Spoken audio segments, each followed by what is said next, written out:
भारत के इतिहास में अनेक वीर योद्धाओं ने अपने साहस, स्वाभिमान और देशभक्ति से अमर कीर्ति प्राप्त की है। ऐसे ही महान योद्धाओं में से एक थे महाराणा प्रताप। वह केवल मेवाड़ के राजा ही नहीं थे, बल्कि भारतीय स्वतंत्रता और स्वाभिमान के प्रतीक भी बने। उनके संघर्षमय जीवन ने आने वाली पीढ़ियों को प्रेरित किया है। महाराणा प्रताप का नाम लेते ही वीरता, आत्मगौरव और मातृभूमि के प्रति समर्पण की भावना जागृत हो जाती है। जन्म और प्रारंभिक जीवन। महाराणा प्रताप का जन्म 9 मई 1540 ईस्वी को कुंभलगढ़ दुर्ग, वर्तमान राजस्थान में हुआ था। उनके पिता उदय सिंह द्वितीय और माता जयवंताबाई थी। राणा उदय सिंह मेवाड़ के सिसोदिया वंश के शासक थे। प्रताप बचपन से ही साहसी, स्वाभिमानी और वीर स्वभाव के थे। वे घुड़सवारी, तलवारबाजी, धनुर्विद्या आदि में निपुण थे। उनकी शिक्षा दीक्षा युद्धकला, प्रशासन और संस्कृति के क्षेत्रों में हुई थी। उदय सिंह की मृत्यु के बाद उनके छोटे बेटे जगमाल को गद्दी पर बैठाने की कोशिश की गई, लेकिन मेवाड़ के सरदारों और जनता ने प्रताप को राजा मानकर उनका राज्याभिषेक कर दिया। इस प्रकार 1572 में महाराणा प्रताप मेवाड़ के शासक बने। राजनीतिक परिस्थिति। जब महाराणा प्रताप गद्दी पर बैठे, उस समय भारत की राजनीतिक स्थिति बहुत जटिल थी।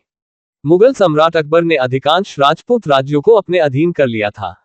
आमेर, जोधपुर, बीकानेर और बूंदी जैसे कई राज्य अकबर की अधीनता स्वीकार कर चुके थे। केवल मेवाड़ ही ऐसा प्रमुख राज्य था जिसने अकबर की अधीनता स्वीकार करने से इनकार कर दिया था। महाराणा प्रताप अपने आत्मगौरव और स्वतंत्रता की भावना के कारण अकबर की अधीनता स्वीकार नहीं कर सके।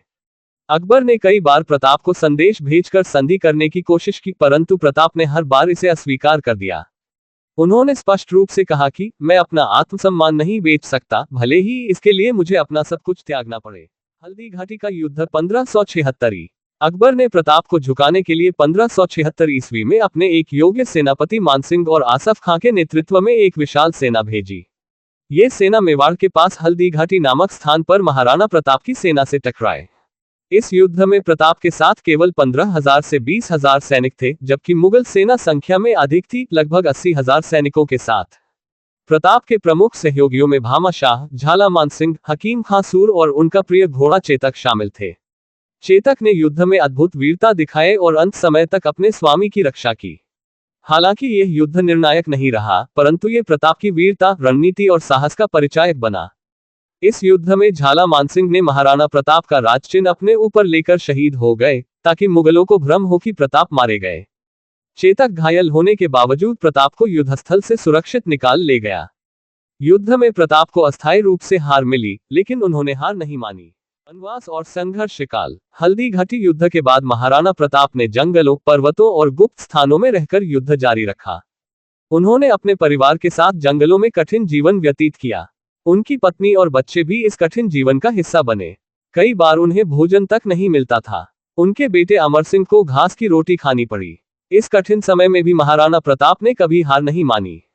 उनके मंत्री भामाशाह ने उन्हें अपना पूरा धन देकर सेना संगठित करने में मदद की। भामाशाह की सहायता से प्रताप ने नई सेना बनाई और मुगलों से एक एक कर अपने राज्य के क्षेत्र वापस लेने शुरू किए। पुनः विजय अभियान। भामाशाह और अन्य राजपूतों की सहायता से महाराणा प्रताप ने पुनः सैन्य शक्ति प्राप्त की। उन्होंने धीरे धीरे कई क्षेत्रों पर पुनः नियंत्रण प्राप्त किया, जैसे कि गोगुंदा, कुंभलगढ़, देवारी और चावंड। चावंड को उन्होंने अपनी नई राजधानी बनाया। प्रताप ने मुगलों को कई बार पराजित किया, जिससे मेवाड़ में उनका प्रभाव पुनः स्थापित हुआ।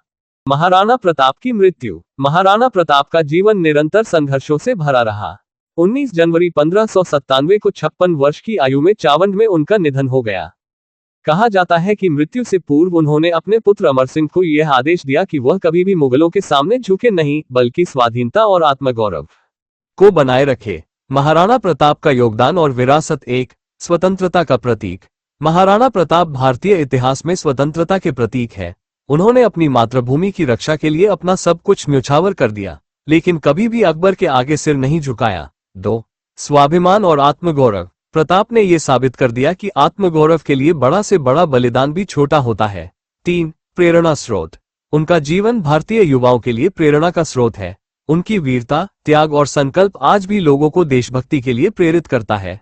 4. प्राकृतिक युद्ध नीति। प्रताप ने पहाड़ी युद्ध नीति को अपनाकर मुगलों को लंबे समय तक परेशान किया। ये छापामार युद्ध रणनीति आज भी सैन्य इतिहास में महत्वपूर्ण मानी जाती है।